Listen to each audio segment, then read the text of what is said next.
ಭಾರತವು ಭೌಗೋಳಿಕವಾಗಿ ಅತಿ ದೊಡ್ಡ ವೈವಿಧ್ಯತೆಯನ್ನು ಹೊಂದಿರುವ ದೇಶ. ಅಧ್ಯಯನದ ದೃಷ್ಟಿಯಿಂದ ಭಾರತದ ಭೂಭಾಗವನ್ನು 6 ಪ್ರಮುಖ ಭೌಗೋಳಿಕ ವಿಭಾಗಗಳಾಗಿ ವಿಂಗಡಿಸಲಾಗಿದೆ. ಭಾರತದ ಪ್ರಮುಖ ಭೌಗೋಳಿಕ ವಿಭಾಗಗಳು. 1. ಹಿಮಾಲಯ ಪರ್ವತ ಶ್ರೇಣಿಗಳು ದ ಹಿಮಾಲಯನ್ ಮೌಂಟೇನ್ಸ್. ಸ್ಥಳ ಮತ್ತು ಲಕ್ಷಣ. ಭಾರತದ ಉತ್ತರದ ಗಡಿಯಲ್ಲಿ ಈ ಪರ್ವತ ಶ್ರೇಣಿಗಳಿದ್ದು, ಇವು ವಿಶ್ವದ ಅತ್ಯಂತ ಕಿರಿಯ ಮಡಿಕೆ ಪರ್ವತಗಳು ಯಂಗ್ ಫೋಲ್ಡ್ ಮೌಂಟೇನ್ಸ್. ಪ್ರಮುಖ ವಿಭಾಗಗಳು. ಇವು ಮುಖ್ಯವಾಗಿ 3 ಸಮಾನಾಂತರ ಶ್ರೇಣಿಗಳನ್ನು ಒಳಗೊಂಡಿವೆ. ಹಿಮಾದ್ರಿ ಗ್ರೇಟರ್ ಹಿಮಾಲಯಸ್ ಅತಿ ಎತ್ತರದ ಶ್ರೇಣಿ, ಸರಾಸರಿ ಎತ್ತರ 6000 ಮೀ. ಹಿಮಾಚಲ ಲೆಸರ್ ಹಿಮಾಲಯಸ್ ಮಧ್ಯಮ ಎತ್ತರದ ಶ್ರೇಣಿ. ಶಿವಾಲಿಕ್ ಔಟರ್ ಹಿಮಾಲಯಸ್ ಅತ್ಯಂತ ಹೊರಗಿನ ಮತ್ತು ಕಡಿಮೆ ಎತ್ತರದ ಶ್ರೇಣಿ. ಮಹತ್ವ. ಇವು ಭಾರತವನ್ನು ಶೀತ ಗಾಳಿಗಳಿಂದ ರಕ್ಷಿಸುತ್ತವೆ, ನದಿಗಳಿಗೆ ಮೂಲವಾಗಿವೆ ಮತ್ತು ದೇಶದ ವಾಯುಗುಣವನ್ನು ನಿರ್ಧರಿಸುವಲ್ಲಿ ಪ್ರಮುಖ ಪಾತ್ರ ವಹಿಸುತ್ತವೆ. 2. ಉತ್ತರದ ಮಹಾಬಯಲು ಪ್ರದೇಶ ದ ಗ್ರೇಟ್ ನಾರ್ದರ್ನ್ ಪ್ಲೇನ್ಸ್. ಸ್ಥಳ ಮತ್ತು ಲಕ್ಷಣ. ಹಿಮಾಲಯದ ದಕ್ಷಿಣಕ್ಕೆ ವಿಸ್ತರಿಸಿದೆ. ಇದು ಸಿಂಧೂ, ಗಂಗಾ ಮತ್ತು ಬ್ರಹ್ಮಪುತ್ರ ನದಿಗಳು ಮತ್ತು ಅವುಗಳ ಉಪನದಿಗಳು ತಂದ ಮೆಕ್ಕಲು ಮಣ್ಣಿನಿಂದ ನಿರ್ಮಾಣವಾಗಿದೆ. ಮಹತ್ವ. ಇದು ಅತಿ ಫಲವತ್ತಾದ ಪ್ರದೇಶವಾಗಿದ್ದು, ಭಾರತದ ಕೃಷಿಗೆ ಮತ್ತು ಜನಸಂಖ್ಯಾ ಸಾಂದ್ರತೆಗೆ ಪ್ರಮುಖ ಕಾರಣವಾಗಿದೆ. 3.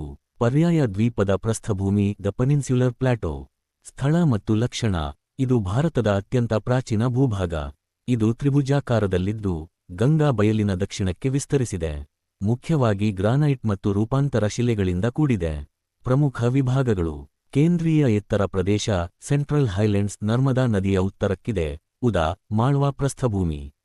ದಖ್ಖನ್ ಪ್ರಸ್ಥಭೂಮಿ ಡೆಕ್ಕನ್ ಪ್ಲಾಟೋ ನರ್ಮದಾ ನದಿಯ ದಕ್ಷಿಣಕ್ಕಿದ್ದು, ಪಶ್ಚಿಮದಿಂದ ಪೂರ್ವಕ್ಕೆ ಇಳಿಜಾರಾಗಿದೆ. ಮಹತ್ವ. ಇದು ಖನಿಜ ಸಂಪನ್ಮೂಲಗಳ ಆಗರವಾಗಿದೆ. 4. ಕರಾವಳಿ ಬಯಲು ಪ್ರದೇಶಗಳು ದ ಕೋಸ್ಟಲ್ ಪ್ಲೇನ್ಸ್. ಸ್ಥಳ ಮತ್ತು ಲಕ್ಷಣ. ಪರ್ಯಾಯ ದ್ವೀಪದ ಪ್ರಸ್ಥಭೂಮಿಯ 2 ಬದಿಗಳಲ್ಲಿ ಅರಬ್ಬಿ ಸಮುದ್ರ ಮತ್ತು ಬಂಗಾಳಕೊಲ್ಲಿಯ ಮಧ್ಯೆ ಹರಡಿವೆ. ವಿಭಾಗಗಳು. ಪಶ್ಚಿಮ ಕರಾವಳಿ ಬಯಲು. ಇದು ಕಿರಿದಾಗಿದ್ದು, ಅರಬ್ಬಿ ಸಮುದ್ರದ ತೀರದಲ್ಲಿದೆ. ಪೂರ್ವ ಕರಾವಳಿ ಬಯಲು. ಇದು ಅಗಲವಾಗಿದ್ದು, ಬಂಗಾಳಕೊಲ್ಲಿಯ ತೀರದಲ್ಲಿದೆ. ಮಹತ್ವ. ಮೀನುಗಾರಿಕೆ, ಕಡಲ ವ್ಯಾಪಾರ ಮತ್ತು ಭತ್ತದ ಕೃಷಿಗೆ ಪ್ರಮುಖವಾಗಿದೆ. 5. ಭಾರತೀಯ ಮರುಭೂಮಿ ದಿ ಇಂಡಿಯನ್ ಡೆಸರ್ಟ್ ಥಾರ್ ಮರುಭೂಮಿ. ಸ್ಥಳ ಮತ್ತು ಲಕ್ಷಣ. ರಾಜಸ್ಥಾನದ ಅರಾವಳಿ ಪರ್ವತಗಳ ವಾಯುವ್ಯ ಭಾಗದಲ್ಲಿದೆ. ಕಡಿಮೆ ಮಳೆ ಮತ್ತು ಒಣ ಹವಾಮಾನದಿಂದ ಕೂಡಿದೆ. 6. ದ್ವೀಪಗಳು ದಿ ಐಲ್ಯಾಂಡ್ಸ್. ಭಾರತವು 2 ಪ್ರಮುಖ ದ್ವೀಪ ಸಮೂಹಗಳನ್ನು ಹೊಂದಿದೆ. ಅಂಡಮಾನ್ ಮತ್ತು ನಿಕೋಬಾರ್ ದ್ವೀಪಗಳು ಬಂಗಾಳಕೊಲ್ಲಿಯಲ್ಲಿವೆ. ಲಕ್ಷದ್ವೀಪ ದ್ವೀಪಗಳು ಅರಬ್ಬಿ ಸಮುದ್ರದಲ್ಲಿವೆ. ಈ 6 ಭೌಗೋಳಿಕ ವಿಭಾಗಗಳು ಭಾರತದ ಹವಾಮಾನ, ಆರ್ಥಿಕತೆ, ಸಂಸ್ಕೃತಿ ಮತ್ತು ಜನಜೀವನದ ಮೇಲೆ ಪ್ರಬಲ ಪ್ರಭಾವ ಬೀರಿವೆ. ದಯವಿಟ್ಟು ಇದೇ ರೀತಿ ಮಾಹಿತಿ ನಿಮಗೆ ಬೇಕಾಗಿದ್ದರೆ ಈ ಚಾನಲ್ ಅನ್ನು ಸಬ್ಸ್ಕ್ರೈಬ್ ಮಾಡಿ. ಇದರ ಜೊತೆಗೆ ಇನ್ನಷ್ಟು ವಿಡಿಯೋಗಳನ್ನು ಮಾಡಲು ಸಹಕಾರ ಮಾಡಬೇಕಾಗಿ ತಮ್ಮಲ್ಲಿ ವಿನಂತಿಸಿಕೊಳ್ಳುತ್ತಿದ್ದೇನೆ. Friends, like this video, subscribe my channel. Please, this type video in information, Navina information YouTube channel. Please subscribe my channel.